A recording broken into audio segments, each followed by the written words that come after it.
বিএনপির সমর্থকেরা এতই ডরে আছে যে তারা একটা নতুন ন্যারেটিভ বানাইছে, কানে আসিচ্ছে মাঝে মাঝে বিভিন্ন জায়গা থেকে, সেটা আবার সরাইতেছেও। এটা হইতেছে যে ইসলামপন্থী দল ক্ষমতায় আসলে পশ্চিমারা সেই সরকারকে মানবে না, তারা বাংলাদেশকে শান্তিতে থাকতে দেবে না, বাংলাদেশকে আফগানিস্তান বানিয়ে দিবে, যুদ্ধ লাগাবে, ধ্বংস কইরা দেবে। এই তত্ত্ব নতুন না। বিএনপির বাটপার শাখার প্রেসিডেন্ট আছে না, বাটপার তারেক, এই তত্ত্ব দিছিল ডাকসু নির্বাচনের আগে, শুনের আগে। ক্যারিশমা করে মেকানিজম করে শিবির জিতলো। আমি বলতেছি যে শিবির জিতলে ঢাকা বিশ্ববিদ্যালয়ের কোনো ছাত্র সংগঠন এটাকে মানবে না, কেউ মানবে না। এই নির্বাচন বাতিল হয়ে যাবে, কারণ এটা গ্রহণযোগ্য না। এটা বাংলাদেশের সাথে সাংঘর্ষিক, ডাকসুর সাথে সাংঘর্ষিক। নির্বাচন দাঁড়াতে পারে সব কইরা, কিন্তু জিতলে কেউ মানবে না। তুমি ছাত্র দল জিতলে মানবে, সবাই মানবে।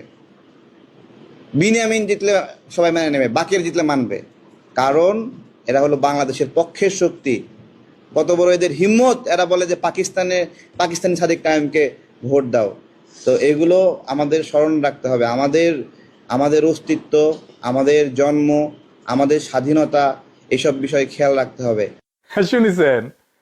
এখন অনেকে কইবেন যে আপনি বাটপারকে কেন দেখাইতেছেন আপনার ভিডিওতে।